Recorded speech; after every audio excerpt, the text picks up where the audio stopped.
वज़ाइफ के लिए वज़ाइफ सालिहीन ऑफिशियल को सब्सक्राइब करें। वज़ाइफ सालिहीन ऑफिशियल। नहमदुहु व नुसल्ली व नुसल्लिमु अला रसूलिहिल करीम अम्मा बादु फ़अऊज़ु बिल्लाहि मिनश शैतानिर रजीम बिस्मिल्लाहिर रहमानिर रहीम। 22 जमादुस्सानी का मैं आपको ऐसा बेहतरीन अमल दे रहा हूँ, आप इस अमल को सिर्फ एक दिन करें, अल्लाह आपसे तमाम खौफ व खतर, गम व परेशानियां खत्म कर देगा। आपको किसी मखलूक से अल्लाह रब्बुल इज्जत जो है नुकसान नहीं पहुंचने देगा। अल्लाह आपकी हिफाजत करेगा। और जो लोग आपको तकलीफ देना चाहते हैं, गम देना चाहते हैं, अजियत देना चाहते हैं, नुकसान में लाना चाहते हैं, जिल्लत में लाना चाहते हैं, अल्लाह उनकी तदाबीर से आपको बचा लेगा। मैं ये बड़ा बेहतरीन अमल दे रहा हूँ और ये कुरान हकीम की आयात हैं और पाक पैगंबर सल्लल्लाहु अलैहि वसल्लम पे ये नाजिल हुई और नाजिल उस वक्त हुई जब हमारे आका हजरत मोहम्मद सल्लल्लाहु अलैहि वसल्लम गारे सौर के अंदर थे और आपके साथ आपके दोस्त, सुसर, महबूब और खलीफा बिला फसल हजरत अबू बकर सिद्दीक रज़ी अल्लाह ताला अन्हो साथ मौजूद थे और अबू बकर सिद्दीक रज़ी अल्लाह ताला अन्हो की गोद में हमारे आका मोहम्मद सल्लल्लाहु अलैहि वसल्लम का सर मुबारक था। इब्ने हजर अस्क़लानी रहमतुल्लाह अलैह ने फरमाया कि वो जो सर नबी अलैहिस्सलाम का था वो अबू बकर सिद्दीक की गोद में ऐसे महसूस होता था जैसे कुरान हकीम रहल में खुला हुआ हो। और फिर अबू बकर सिद्दीक रज़ी अल्लाह ताला अन्हो ने कैसे वहां पहाड़ी पर हमारे नबी को कंधों पे उठाकर गार तक पहुंचाया।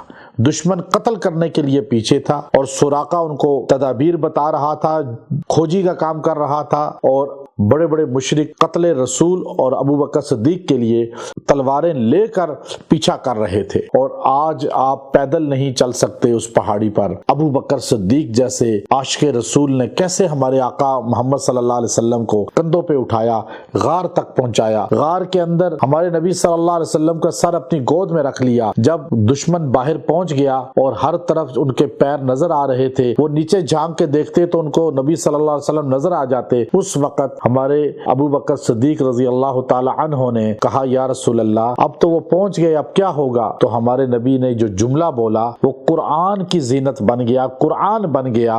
और ये वजीफा है जो आपको हर परेशानी से निजात देगा।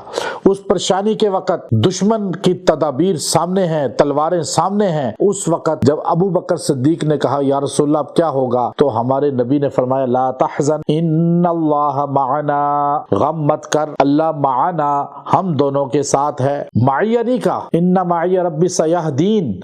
मूसा अलैहिस्सलाम ने फरमाया अपनी कौम से कि अल्लाह मेरे साथ है, मेरे साथ। ये नहीं कहा कि हम सब के साथ है, चूंकि कौम अतात गुजार नहीं थी, फरमा बरदार नहीं थी। फ़क़्तुल अंत व रब्बुका फ़क़ातिला फ़ज़हब अंत व रब्बुका फ़क़ातिला इन्ना हाहुना क़ाइदून। उन्होंने कहा था जाओ आप और आपका रब लड़े, हम यहाँ बैठे हुए हैं। लेकिन यहाँ साथ चले, दुश्मन के नरगे में साथ, हर जगह साथ, यहाँ तक के रोज़े रसूल में आज भी साथ, वो अबू बकर सिद्दीक रज़ी अल्लाह ताला अन्हु। तो आपने कहा, या रसूल अल्लाह, दुश्मन तो ये आ गया सामने। तो हमारे आका ने फरमाया, ला तहज़न, आप गम न करें, अल्लाह हम दोनों के साथ है। फिक्र रसूल वाली अबू बकर सिद्दीक को मिली, गम रसूलुल्लाह का अबू बकर को मिला।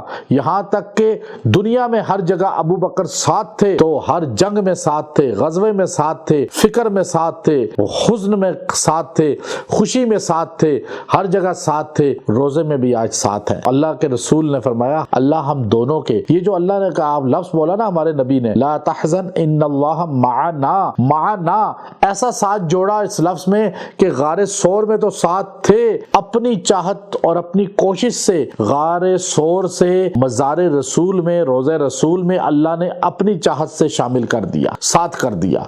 और जो बंदा ये पढ़ेगा, अल्लाह उसे अबू बकर सिद्दीक और रसूलुल्लाह के साथ क़यामत के दिन खड़ा कर देंगे, वो उनके साथ जन्नत में होगा। तो अल्लाह ने क्या कहा, आप देखिए, इज़ यक़ूलु लिसाहिबी, सूरह तौबा, इज़ यक़ूलु, और जब कहा लिसाहिबिही, आपके सहाबी ने, कुरान से صحابیت ابو بکر صدیق کی ثابت ہوتی ہے۔ اس لیے امام ابو حنیفہ رحمۃ اللہ علیہ نے فرمایا من انکر صحبت ابی بکر فہو کافر، جو ابو بکر صدیق کی صحابیت کو نہ مانے وہ مسلمان ہی نہیں، کیونکہ قرآن نے کہا اذ یقول لصاحبہ، صحابی ابو بکر کو قرآن نے کہہ دیا، واحد ہیں جن کو قرآن نے صحابی کہا۔